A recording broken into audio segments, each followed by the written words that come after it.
All right, so I'm Ryan Noguchi, Aerospace Corporation. I'm going to talk to you about how we can use MBSE and system architecting principles to help us architect and implement MBSE in your organization. That didn't work. Here. So basically, when you're implementing MBSE in your organization, what you're doing is you're integrating a lot of interdependent pieces, a lot of different kinds of models, a lot of databases, a lot of other tools, training and competency development and so forth. Rather than building these things in isolation and assuming they're just going to gravitate together in an appropriate way just by osmosis or by evolutionary happenstance, what we really ought to do is apply systems engineering principles and system architecting principles to architect a coherent MBSE system out of them. And like any non-trivial system, if you're applying systems engineering principles to it, we might be able to benefit from using MBSE to do so. Okay, so this MBSE system that I'm talking about, it consists of all of these models and tools and all these enabling infrastructure, including your people, that are needed to implement that capability. And so this MBSE system is a real system. It has requirements. Those requirements, especially the functional requirements, are really the questions that MBSE system is intended to answer for you. It's there to help you answer questions. It's there to help inform decisions. It's there to help you do those better and faster than you could before. And just like you have with a real system and with real requirements that can be decomposed and traced and allocated to system components, you have the same thing with your MBSE system. Those questions can be decomposed. Those questions can be traced to the objectives that you're trying to achieve and the stakeholder needs that you're trying to satisfy. And you verify those requirements by making sure that the models you're building and the views that you're creating out of those models are actually able to answer those questions. So you have people laying eyes on them, making sure that those make sense and that they're giving you the expected capability that you want out of your MBSE system. So there are a lot of analogs, and I can even go in depth into how there are analogs on the functional side. But really, the bottom line is, at least from a requirements and structural perspective, you're really talking about a real system, and you can apply system architecting principles and MBSE to help you to architect it. And so when you're developing a real system, a satellite, an aircraft, or whatever, you're really creating a bunch of descriptive system models, analytical models, and so forth that reside within this MBSE system. And if we want to architect and implement this MBSE system, what we're really doing is we're taking it another level up. Right? We're implementing that in an MBSE system for the MBSE system, or what we call the MBSE squared system. So really what this is a way of capturing the information that you need to build your MBSE system within an MBSE system of itself. And those two systems, the MBSE system and the MBSE squared system, could reside within the same tools, the same models, the same infrastructure. There's a lot of synergy in being able to do that. So why do this? Did I lose? Oh, no. So why do this? So there are a lot of benefits to doing so. The modeling process, we find, improves the robustness and discipline that we apply to system architecting. We find that it enables us to keep track of all the many dependencies between these various interdependent pieces of your MBSE system, your models, your databases, the tools that you need to build or integrate together. And by combining your MBSE system and your MBSE squared system, what you can do is you can take advantage of those synergies, linking those two together. And we'll show you some examples of that later. And one of the big advantages that we see from this is a lot of times when you're starting out, you're implementing MBSE in an organization for the first time, those descriptive system models in particular are the least mature. Often you're starting with nothing, and you're trying to build that capability from scratch. And so this provides an opportunity for that government agency or that acquiring agency to then develop an understanding and capability to do MBSE. They understand how to use these models, how to use these modeling tools, and the benefit of that is it helps them to understand better what their needs are so they can articulate those requirements to contractors who are going to be building those models and ultimately building the real system. So the system architecting process, I talked about that. So this is a generalized representation of a systems architecting process that we use at Aerospace. And so you want to understand the purpose, the competing objectives for building the system. You want to look at the problem space, and it keeps cutting out. You want to look at the problem space and the solution space in concert because they really are interdependent.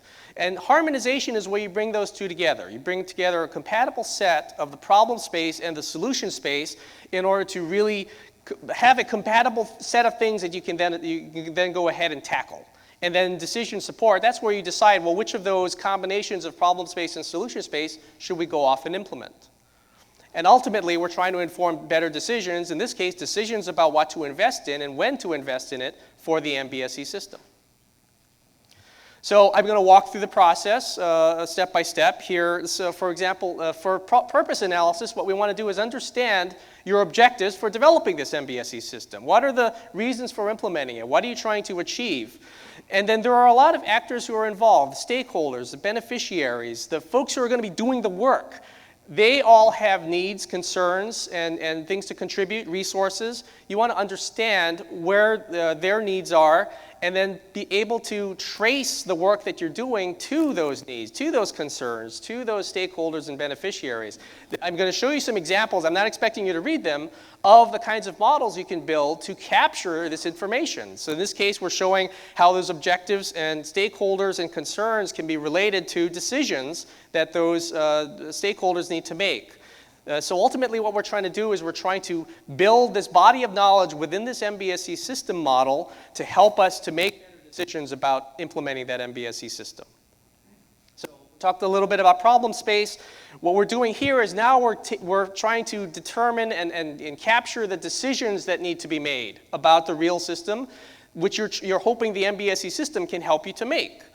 And for each of those decisions and each of the concerns that stakeholders have, you want to be able to answer certain questions. And often this is rarely explicitly articulated anywhere. So you have to tease this out of the stakeholders to figure out what are the real questions you need to get answered to make those decisions. You can look at process workflows, you can look at your process command media and so forth. Ultimately, what we found is a lot of times you need to go beyond that because modeling requires a deeper understanding of really what questions do you need to answer. And so building this model of the problem space can really help us to provide that traceability and make sure we're properly decomposing the problem into the questions that you really need this MBSE system to help you to answer. One of the mechanisms we find very useful for this purpose is our problem framing workshops. And James Martin had a paper at this last international symposium that describes the problem framing process in general. We've applied this on a lot of programs with a lot of success to help them really understand the nature and the competing objectives of their problem space. So ultimately, we're doing this to help us understand the requirements for the MBSE system. From a solution space, now we're talking about, in many cases, it's the descriptive models that are the biggest and most risky, the least mature part of the MBSE system. So what we're trying to do is inform the model development process, but you can also apply this to the various other pieces of your MBSE system, the tools, the infrastructure, your training. You can apply this more broadly, but I'm going to focus primarily on those descriptive system models because those are typically the least mature when you're starting out developing this system of systems, this MBSE system of systems with maybe a lot of legacy components out there, a lot of legacy analytical stuff, databases and so forth, but typically the descriptive system models lag. But you want to understand, well, what are the features that need to be implemented within these models and within these components to be able to answer those questions. And so what we typically do is capture those in the model, and we develop a conceptual model of those elements so that we know how things fit together. You can think of this as a meta model for the domain of the MBSE system. These are the components that we know we need to try to implement in models, in tools, and so forth to be able to answer those questions. And so this conceptual model serves as a roadmap to all the pieces that will eventually need to get built, and it serves as a template for the people who will be building those models. And then you want to define some of the scope of those components that you're going to want to build because you're not going to typically build everything all at once. You may need to constrain the scope of what you're building due to time and resources. And so by breaking it up into those different bundles of scope, you can better plan the process. As you can see, maybe we can kind of see what we're trying to do is develop an approach for planning the MBSE development process. So this is the solution space. Now harmonization is where you bring together problem space and solution space, right? So where is the intersection of the two? It's in the views. It's in the things that people use, humans use, to understand what's in the model, to understand the knowledge that the model has captured. And so for each of those questions you want to be able to answer with this MBSE system, you should define the view that's needed to answer that question. One of the things we found is that when you have many different views that you need in order to answer a question, that question really needs to be decomposed further. It's really too broad of a question, and it can benefit from being decomposed further into its components. There are other things that you need to build. In addition to those descriptive system model elements, there are components that are needed to generate those views. And these are just some examples of some of those kinds of components that might be needed to generate certain views, especially taking advantage of some of these new capabilities that the tools have to be able to get better insight into what's going on in these models. And so for each of these questions, there are certain sets of features that are required to implement it. And so this is a mechanism that we can use to then capture not only the pieces that need to be built of your MBSE system, but how they relate to and trace to those questions and decisions and stakeholders and objectives. So basically, we're creating this knowledge network to architect our system just as we would do for the real system that ultimately the MBSE system is intended to support. Wrong button, sorry. So, and you can kind of see we're starting to build the basis for now developing work packages to be able to answer those questions. Now in decision support, what are we deciding? We're deciding what to start building and when. So we use this as a mechanism to help us plan the development effort. You know, we can use these, the model that we developed to then prioritize those questions, the views, the various components that need to be built and integrated. We can use these tools to help us to better plan that effort and better understand the implications of the decisions that we have to make with regard to what to implement first. And you can see a clear analog to agile development in some of the terminology, and that's not unintentional. So we can also use this MBSE squared system to help us to execute and monitor the implementation process. So we use these tools to help us understand where we are in the development process and what the implications are. Based on what we've developed so far, these are the kinds of questions we can answer. And we can track our progress by looking at how well we can answer those questions and how many of those questions we can answer effectively. We can solicit feedback and then update the model appropriately to capture that evolving knowledge. So this backlog of features that you'd like to be able to implement, that is evolving over time as you're getting your stakeholders and other users using the model and understanding how to improve it. So this is a representation of an approach that we can take to then implement this method and develop the MBSE system. So you can see here it's not a waterfall model, but there are certain things that you kind of want to start first just to get the foundation before you move on to the next step. But none of these steps end. They continue on ad infinitum because you want to continue to evolve your understanding as you go along. You can see the 5 steps or the 5 phases of the architecting process there. And ultimately what we want to do is we want to start modeling typically early to build our knowledge of the art of the possible to help us understand, well, what are the parts of the solution space that we should be considering? What are the kinds of unique capabilities we can bring to bear to produce views that are going to help us to answer those questions even better? So it's a continuous evolution process, very much amenable to agile development methods.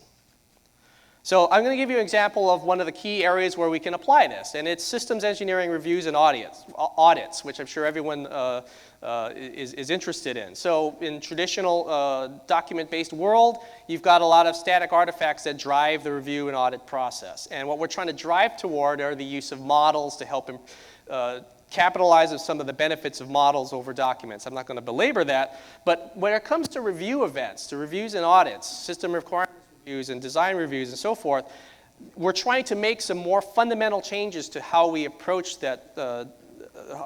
approach those review events. So transition to a more continuous and proactive assessment method. Rather than having these discrete events that are separated by many, many months, we want to have things be done on a much more continuous and proactive basis.